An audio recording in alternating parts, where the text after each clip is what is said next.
Hello guys, how are you? Pistol again here in a sunny day in Germany, northern Germany. Who would say that, nah?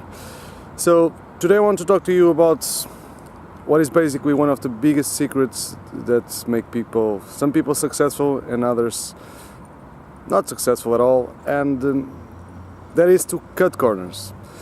The art of cutting corners, and cutting corners is much more important than you think. Basically, it's to get things done quickly or quicker and not being waiting passively for an answer or something. And this is much more important than people think or people give importance to. So for instance, let's say right now I'm trying some financing for my business. I will start an online business, an e-commerce store soon, and I'm trying some financing. And as you can imagine, there are many middlemen, so there are many people in between.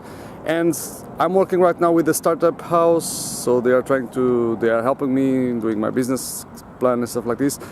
But anytime I update my business plan or try something, it takes a lot of time, because this agent who is responsible for me usually takes a couple of days, maybe more, to answer than to schedule an appointment, things like this. So what I've done, for instance, right now I need to go to a bank, but of course I need to have my finance plan and my business plan completely ready.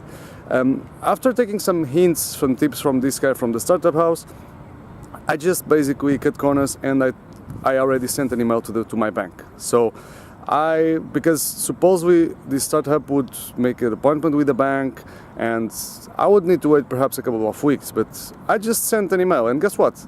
I have an appointment next Monday. So sometimes you just need to jump the rules, to skip the rules, and then to do things your own way. So anytime you are about to do something and you know you need help from people, it's important that, of course, in terms of social proof, that you first find someone, who can help you and give you social proof for the next step. In my case, for instance, this startup will give me the help to talk to a bank, but I already know what I need to do. So the time you have the answer, whenever you have the answer, just go and find the person you need to talk to. Don't wait for a middleman to answer. Don't wait for some intermediate who will not solve your problem. You understand? You always need to go to the final person, to the person who is going to help you more. Otherwise, you're just wasting time. You are just wasting time. For instance, I recently have applied for a job. I know it's not my priority in the long term, in the midterm, but I eventually need to have a job again, and it's quite a important company. So what I did was I first contacted a headhunter.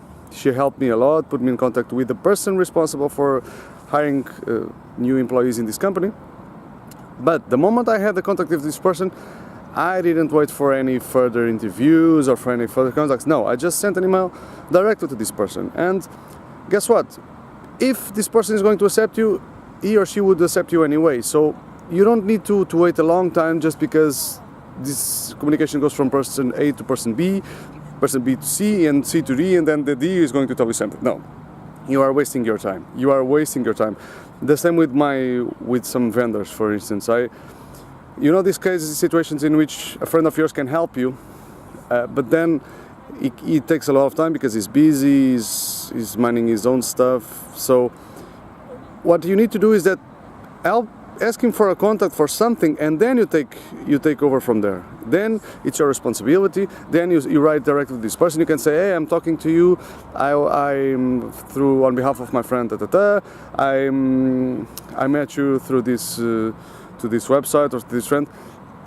Whatever. You just need to cut corners, because the moment you start cutting corners is the moment you start speeding up your life, speeding up your projects, and you are not waiting passively, because this is the worst thing. Many people, I think, this is also laziness. This is also a type of procrastination. Is that, okay, I sent this email to this health center, now I need to wait for an answer. No. You need to have the contact of the person who is going to decide what you want in this moment, right? Whether that being a job, whether that being some help from a bank, whether that being anything from a vendor, from some kind of favor, whether you need you want to go to a dancing school and you need to talk to the artistic director, whatever. Just find a first contact, then find the contact of the person you need to talk to, and then grab that and do something. Be active, be really proactive. Like, don't wait 1 week. No, just wait a couple of days, and if there's no answer, there's no final appointment, there's no meeting, then you have to find it. Then you have to show proactiveness. And trust me, if you are going to need something from someone and that person sees that you are really proactive, that you go after things, that you are not waiting, you have a much higher chance of being hired, of entering this school, of having this vendor working with you, of having financing, whatever. So guys, as a rule of thumb, cutting corners is one of the best allies you can have to your life. Use it a lot, and don't be afraid. Be confident, right? Because, I mean, we are so rejected many times in our lives. Why you need to wait 2 weeks to be rejected? It's the same with women, with girls, right? Sometimes guys, oh no, I'm not going to, I will wait a little bit. Fuck that. Approach her and see if she has really interest on you. Otherwise, skip her. There's plenty of fish in the sea, there's plenty of opportunities, and the worst thing you can do, exactly with starting a business. Many guys idealize, like, have this idea of starting a business, and I need to do this. Of course, you need to plan, and I know that very well. You need to plan well. You have to have a very good product, a very good service to offer, otherwise you will fail. You'll fail miserably. But many times, don't wait for this, and this. No. Have the product, have this, and start selling. Test the market. For instance, instead of start selling 1,000 items, start selling 50, 100 in Amazon, in eBay. Test the market, test it, cut corners, go ahead and try. Because trying is the most important thing. Don't have these ideas in mind, don't be so theoretical, and do things, and you'll see, your life will get much better. See you next time, guys.